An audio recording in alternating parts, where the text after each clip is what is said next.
नमस्कार दोस्तों, हमारे चैनल ज्ञानवर्धक कहानियाँ में आप सबका बहुत बहुत स्वागत है। आज हम आपको सुनाने जा रहे हैं एक नई कहानी जिसका नाम है आंगन का पेड़। तो चलिए शुरू करते हैं।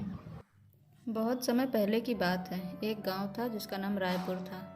रायपुर में रवि नाम का एक लड़का रहता था अपने परिवार के साथ। रवि के आंगन में एक बहुत बड़ा पेड़ लगा हुआ था जिसमें काफ़ी पक्षी कीड़े मकोड़े रहते थे। लेकिन रवि को ये पेड़ फूटी आंख न सुहाता था।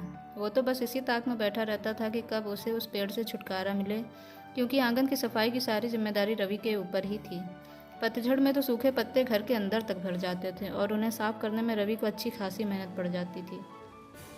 रवि कई बार अपने पिता से कह चुका था कि वो उस पेड़ को कटवा दें, लेकिन उसके पिता हर बार यही कहते थे कि वो पेड़ उसके दादाजी की निशानी है और उसके जीते जी वो पेड़ कभी नहीं कटेगा। सालों बीत गए। अब रवि बड़ा होकर कमाने जाने लगा। उसके माता पिता बूढ़े हो चुके थे। वैसे तो रवि का परिवार एक खुशहाल परिवार था, लेकिन अगर उनके बीच कोई खटास की वजह थी तो वो केवल वो पेड़ की वजह से ही थी। यूं ही दिन बीतते चले गए और एक दिन रवि के पिताजी चल बसे। एक महीना तो घर में मातम पसरा रहा, पर एक महीने बाद रवि 2 लकड़हारों को बुला लाया। उसके घर में सबने उसे ऐसा करने से मना किया, लेकिन उसके आगे किसी की एक न चली और उसने वो पेड़ कटवा दिया।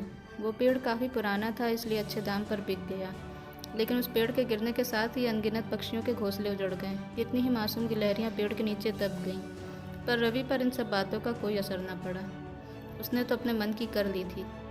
एक रात वह अपने कमरे में सो रहा था कि अचानक से 2 डरावनी आकृतियाँ उसके सामने आकर खड़ी हो गईं और उन्होंने उसके पैर पर कुल्हाड़ी से वार करना शुरू कर दिया।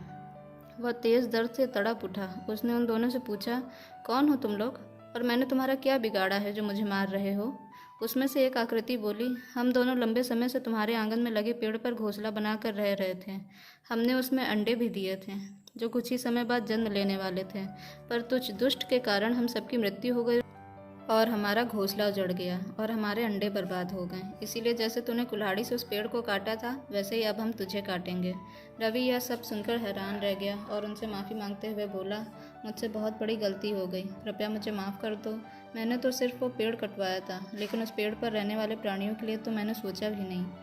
मुझसे जो पाप हुआ मैं उसका प्रायश्चित करना चाहता हूँ। तुम लोग मुझे जो चाहे वो सज़ा दे सकते हो।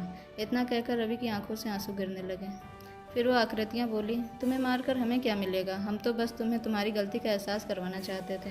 हाँ, प्रायश्चित के तौर पर तुमने एक पेड़ कटवाया है, तो अब उसकी जगह पर तुम 100 पेड़ लगाओ और बड़े होने तक उनकी देखभाल करो। यही तुम्हारा प्रायश्चित होगा। ये कहकर वह दोनों आकृतियाँ गायब हो गईं। रवि भी नींद से जाग उठा। उसने देखा सुबह हो चुकी थी, पक्षी चहचहा रहे थे। रवि उठा, उसने थैला उठाया और पैसे लेकर बाजार की तरफ चल पड़ा पौधों के बीज लाने। बीज लेकर वो आया, उसने पौधे लगाए और बड़े होने तक उन पौधों की देखभाल करी। अब उसने मन में ठान लिया था कि अब से ना तो वो खुद पेड़ काटेगा और ना ही और किसी को काटने देगा। इसी तरह की और रोचक कहानियाँ सुनने के लिए हमारे चैनल ज्ञानवर्धक कहानियाँ को लाइक और सब्सक्राइब करें। धन्यवाद।